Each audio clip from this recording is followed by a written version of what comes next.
Hello students, आज हम organic chemistry के बेसिक का बिल्कुल लास्ट वीडियो पढ़ने जा रहे हैं। वीडियो नंबर 18 है ये। कल की वीडियो में हमने क्या पढ़ा था? नाइट्रोजन युक्त जो क्रियात्मक समूह होते हैं, नाइट्रोजन युक्त कार्बनिक यौगिक। आप लोग क्यों शर्मा रहे हो? मेरी तरफ देखो, है ना। नाइट्रोजन युक्त जो कार्बनिक यौगिक थे कौन कौन से थे? एक तो हमने कल पढ़ा साइनाइड समूह, है ना। दूसरा ग्रुप हमने पढ़ा एल्किल आइसोसाइनाइड ग्रुप, साइनाइड और आइसोसाइनाइड। साथ ही कल मैंने आपको पढ़ाया था नाइट्रो ग्रुप। अब आज हमारा सबसे लास्ट ग्रुप बचा है जिसको हम कहते हैं एमीन समूह, जिसका सामान्य सूत्र होता है RNH2। तो आज हम इस ग्रुप को स्टार्ट करते हैं। तो सबसे पहले हेडिंग लिखिए आप लोग सभी कॉपी में। क्या हेडिंग डालेंगे हम लोग? हेडिंग में लिखेंगे हम एमीन समूह। तो जैसे हर बार हेडिंग डालने के बाद हम 3 कॉलम बनाते हैं। कौन कौन से 3 कॉलम होते हैं हमारे? पहला कॉलम क्या होता है? पहला कॉलम सूत्र।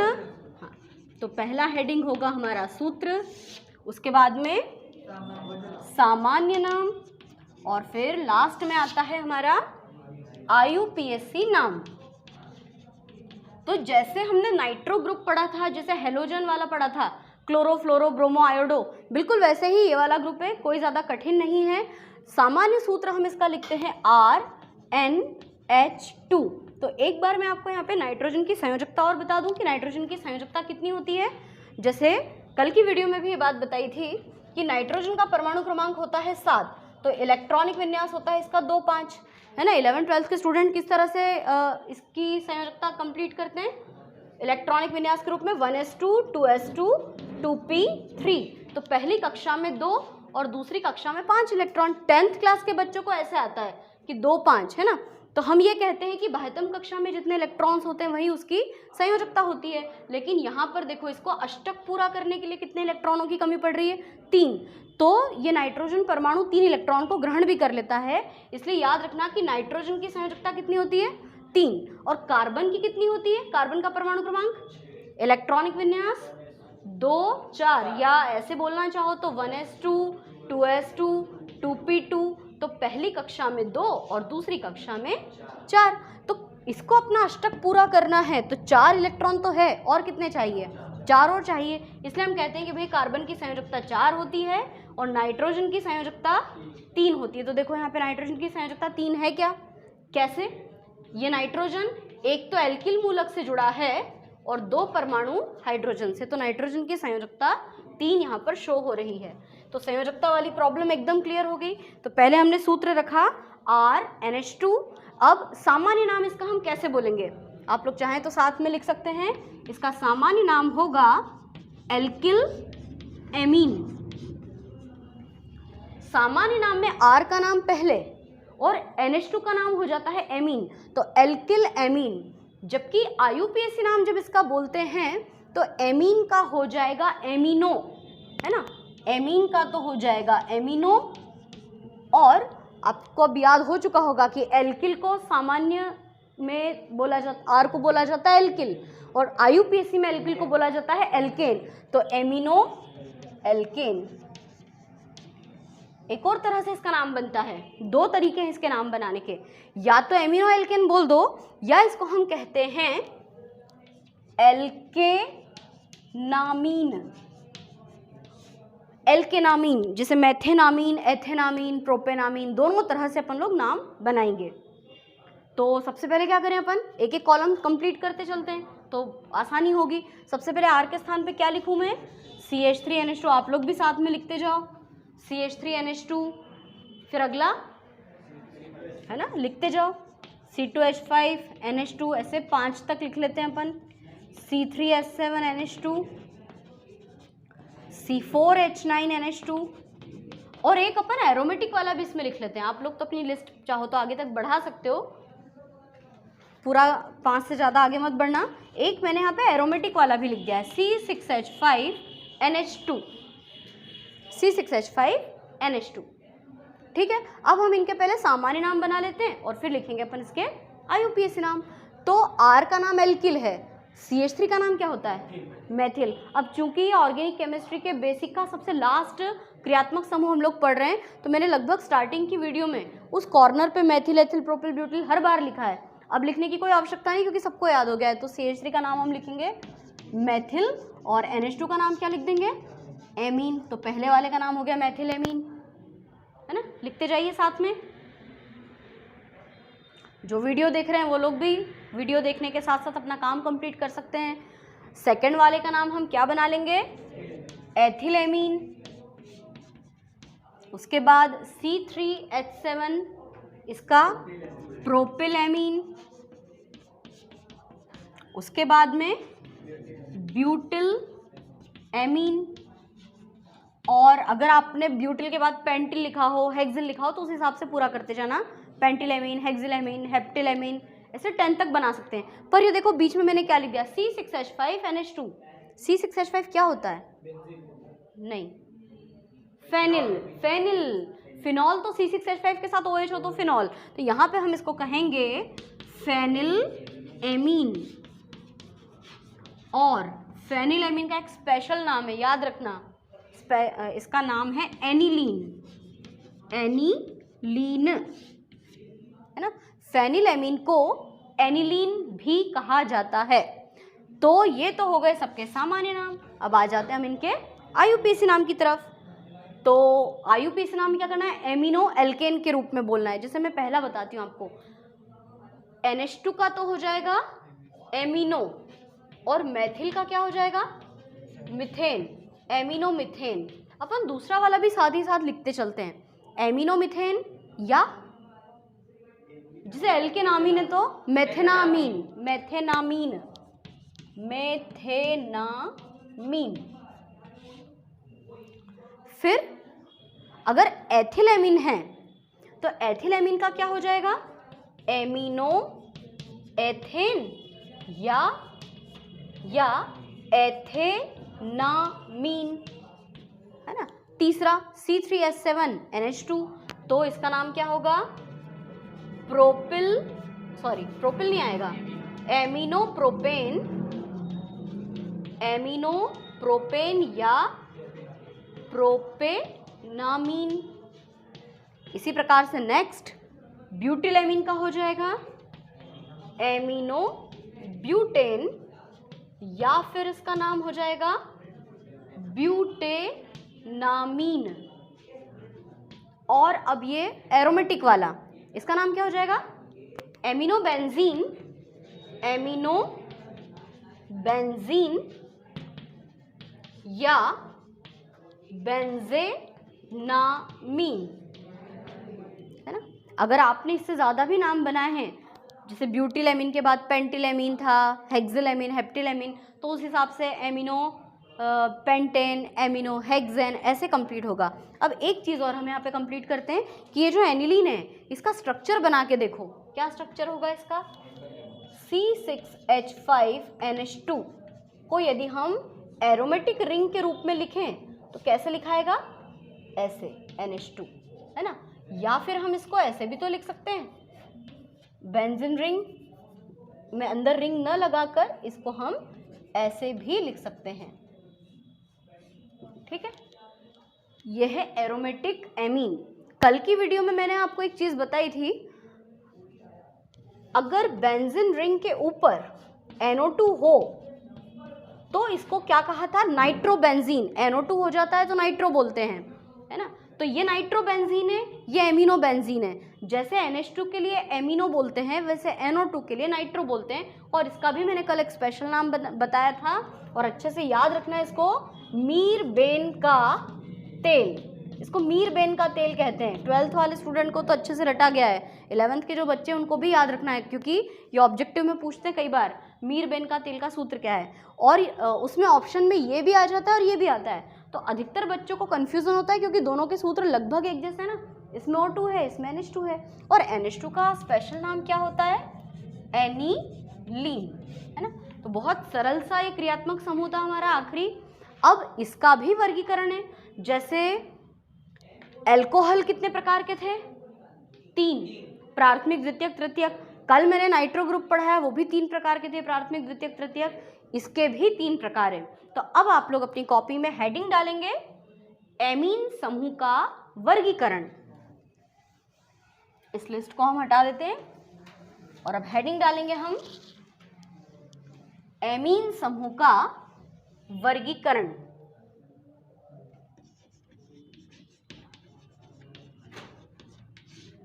तो ये भी 3 प्रकार के होते हैं। सबसे पहले अपन क्या लिखेंगे, प्राथमिक एमीन। आप लोग वीडियो देखते देखते साथ ही साथ लिखते जाइए, है ना, आप लोग भी लिखते जाइए। प्राथमिक एमीन, फिर द्वितीयक एमीन और फिर तृतीयक एमीन।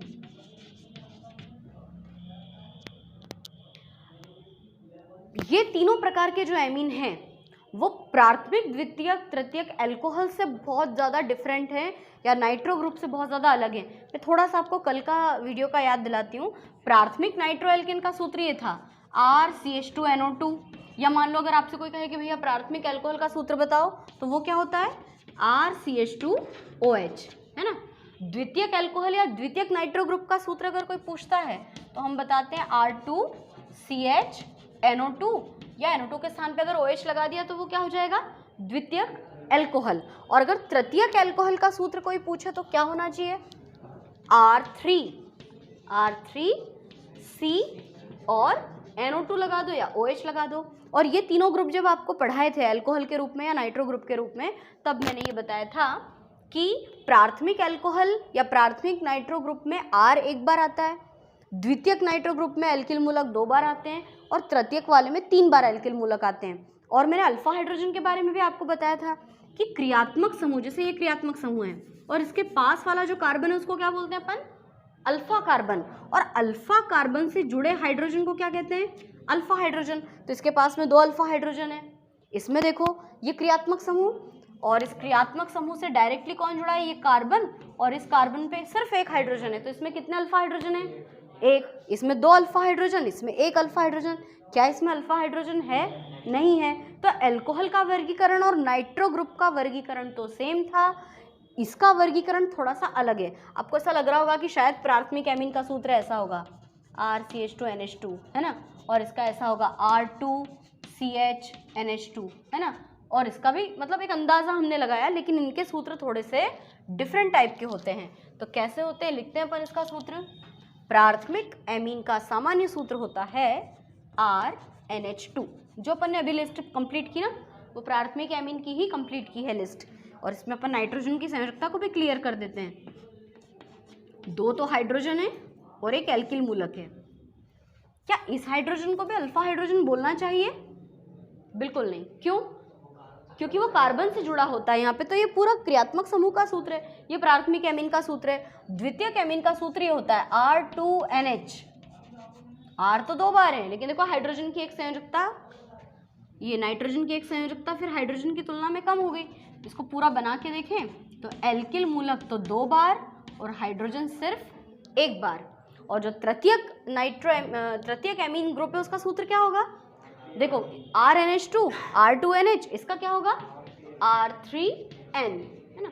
तो ये इस तरह से ये तीनों प्राथमिक, द्वितीयक और तृतीयक एमीन समूह के सूत्र हैं।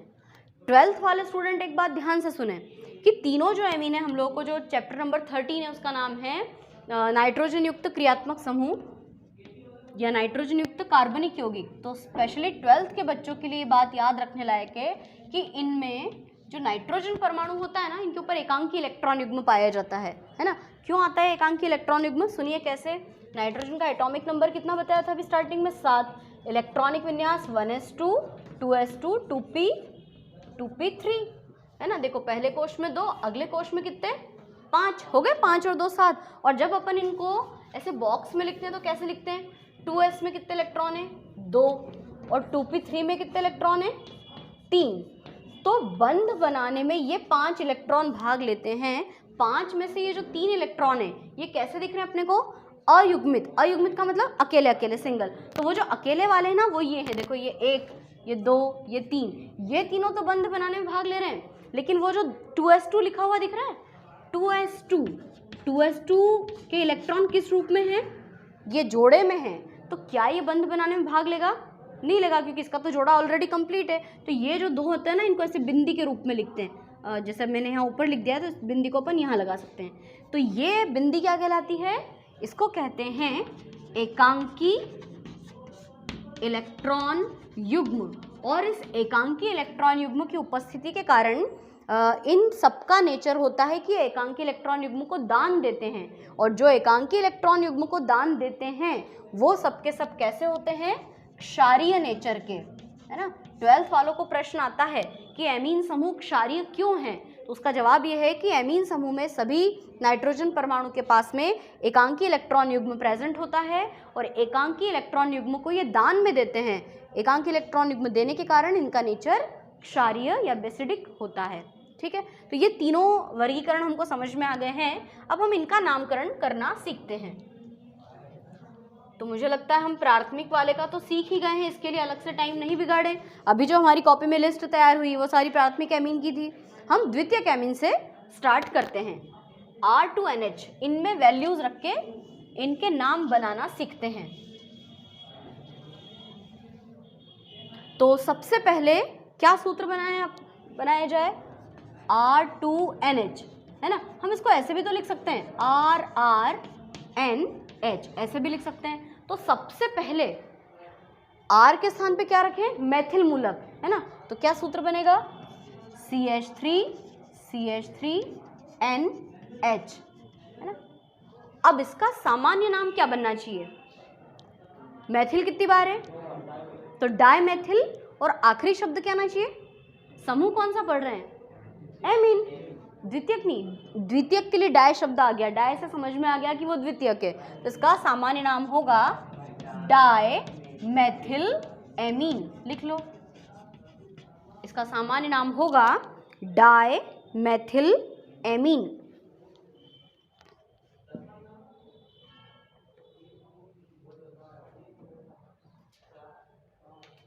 और अगर इसका IUPAC नाम लिखना हो, इसका IUPAC नाम थोड़ा सा डिफरेंट टाइप का है। इसका IUPAC नाम बताया गया है, इसको लिखते हैं N मैथिल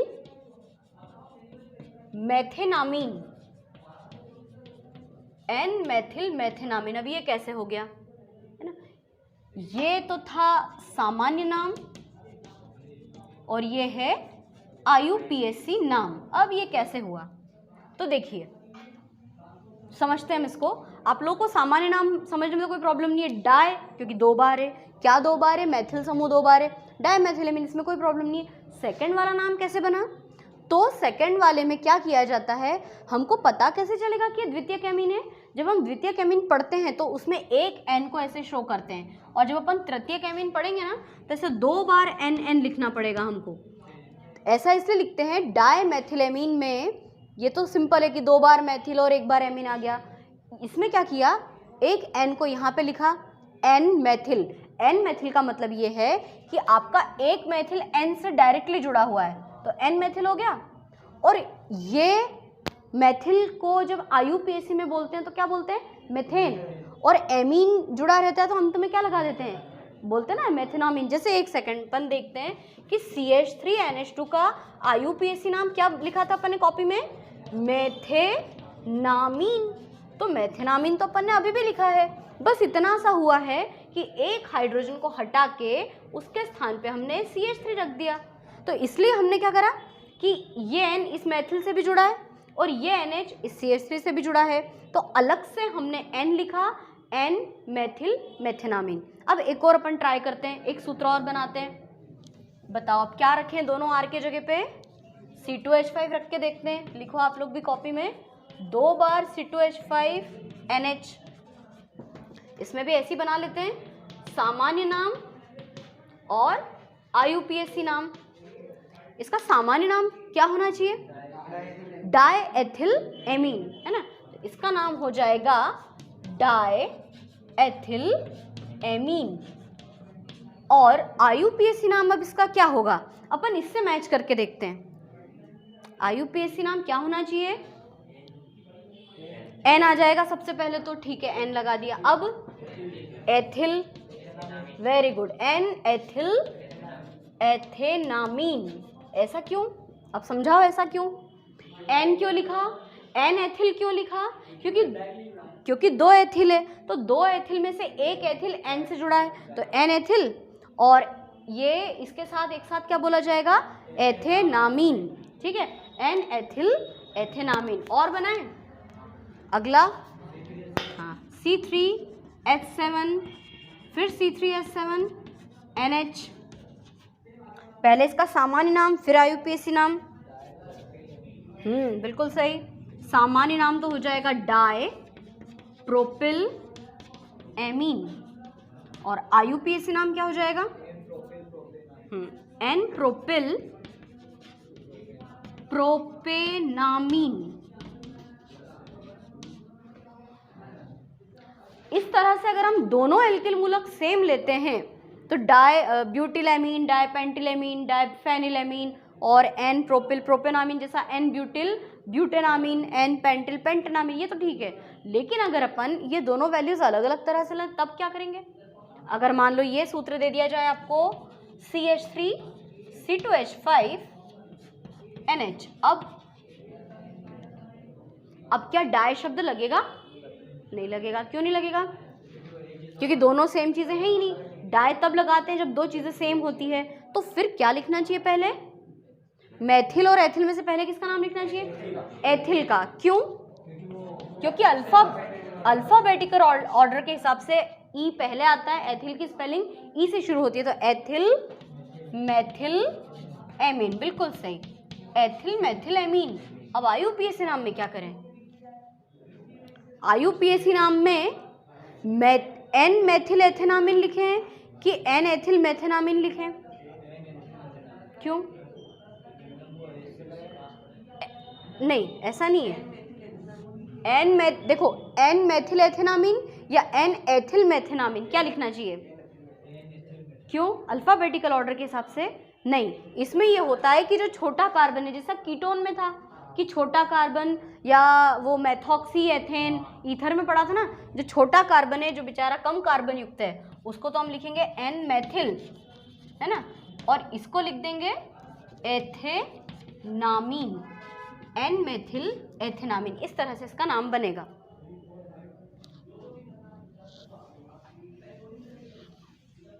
एक सूत्र और, एक प्रैक्टिस और करते हैं अपन इसकी।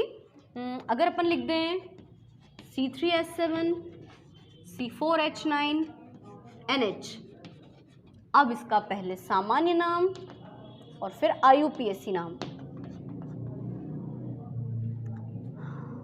C3H7 NH C4H9 butyl propyl amine. क्यों ब्यूटिल पहले क्यों बोला आपने? अल्फाबेटिकल ऑर्डर के हिसाब से ब्यूटिल प्रोपिल एमीन। लेकिन जब इसका IUPAC नाम बोला जाएगा तो एन प्रोपिल ब्यूटेनामीन, ब्यूटेनामीन। तो मुझे लगता है अपन द्वितीयक एमीन के नाम बनाना सीख गए। प्राथमिक की तो पूरी कंप्लीट लिस्ट बनी हुई है, द्वितीयक के नाम भी सीख चुके हैं। अब अपन स्टार्ट करते हैं तृतीयक एमीन का नाम।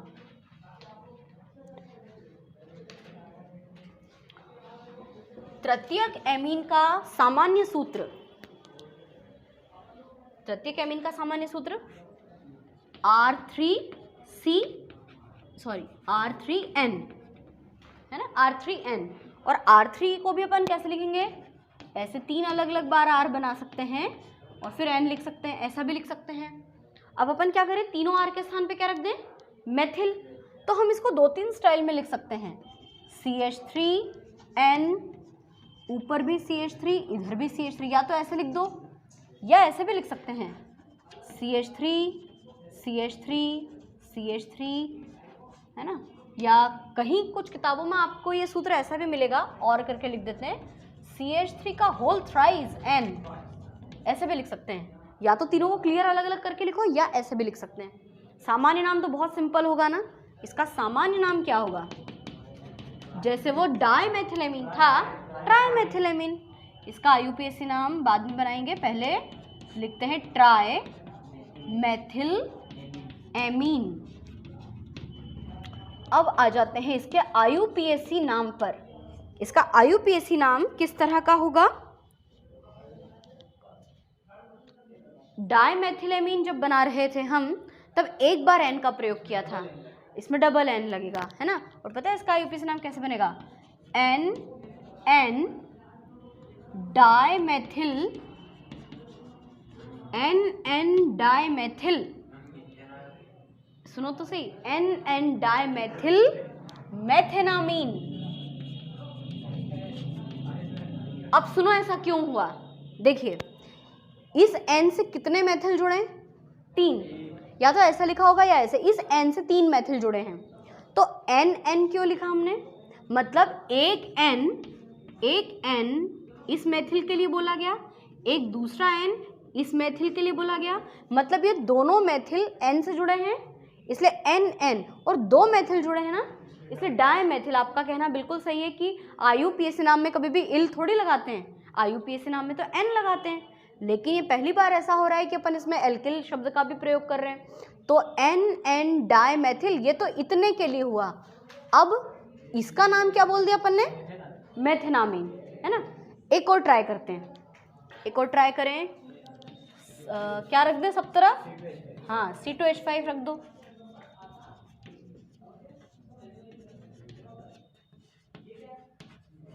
सामान्य नाम क्या हो जाएगा इसका?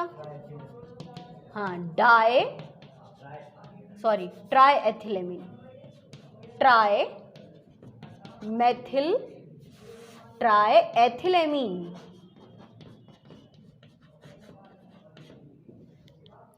ट्राइएथिलेमीन। अब इसका IUPAC नाम? हाँ, NN डाइएथिल। IUPAC नाम में डाई शब्द आ रहा है तो इसका नाम होगा, क्योंकि इस N से ये एथिल भी जुड़ा है और ये वाला एथिल भी जुड़ा है, इसलिए NN डाइएथिल। और फिर इस तीसरे वाले के लिए हम क्या बोल रहे हैं?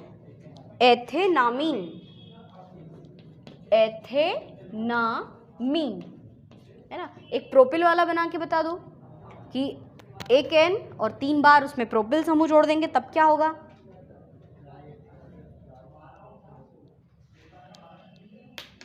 तीनों जगह अगर प्रोपिल होंगे तो सामान्य नाम तो हो जाएगा ट्राई प्रोपिलेमीन,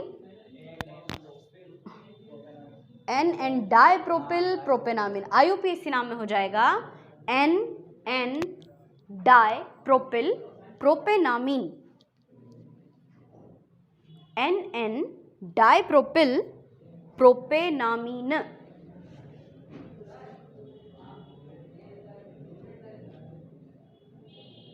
लेकिन अगर मान लो कि सब तरफ हम अलग अलग टाइप की वैल्यूज रखें, प्रोपिल वाला बना लिया सब लोगों ने, अब अगर हम अलग अलग वैल्यू रख के बनाए तो क्या होगा? ये देखिए कैसा सूत्र मिला है ये ट्राई एमीन तो है, मतलब प्रत्येक एमीन तो है, पर तीनों जगह अलग अलग वैल्यूज दे दी, मेथिल, एथिल, प्रोपिल। तो जैसे इसका नाम था ट्राइमेथिलेमीन, उसका नाम था ट्राइएथिलेमीन, क्या इसमें ट्राई शब्द आना चाहिए? सब अलग अलग हैं, तो पहले किसका नाम बोलेंगे?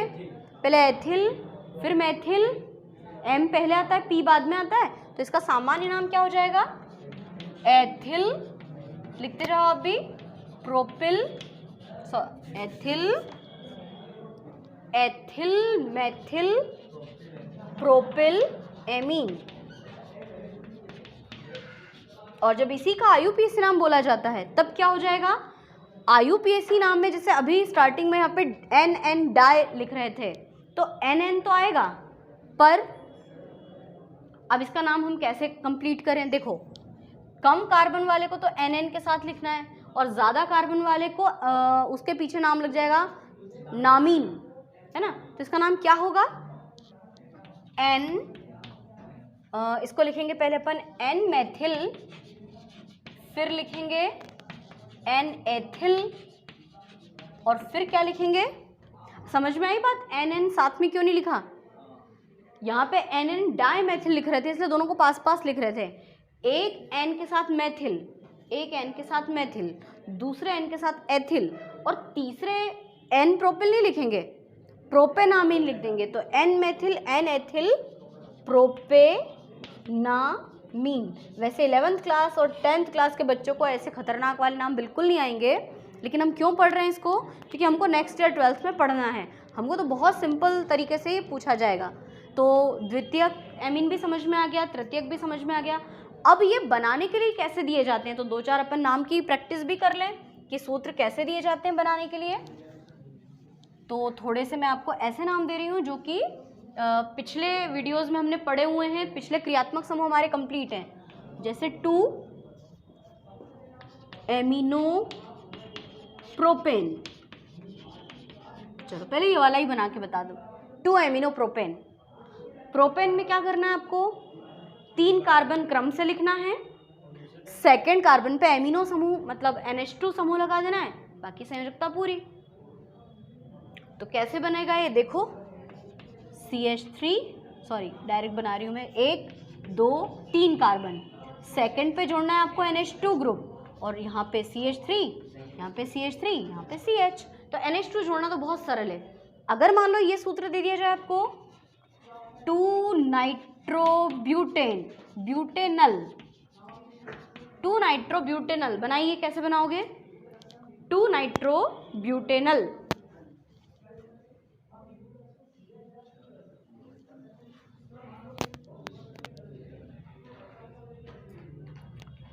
नाइट्रोब्यूटेनल बनाने के लिए क्या किया जाएगा, ब्यूटेन यानी 4 कार्बन, नल शब्द का मतलब क्या होता है, एल्डिहाइड, अल हमेशा एल्डिहाइड में लगता है, और जहां एल्डिहाइड है उसमें इसको फर्स्ट कार्बन मानेंगे। तो ये पहला कार्बन, और 2 पे क्या लगाना है, नाइट्रो मतलब कि NO2 समूह।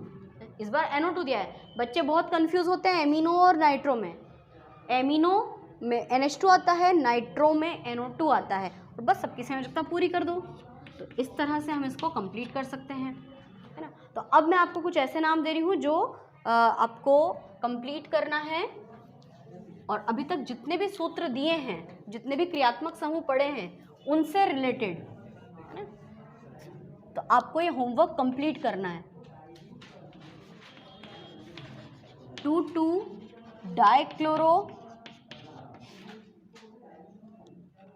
प्रोपेनल,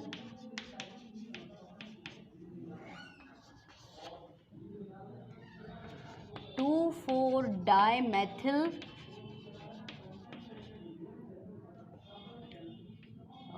1 नाइट्रोपेंटेन,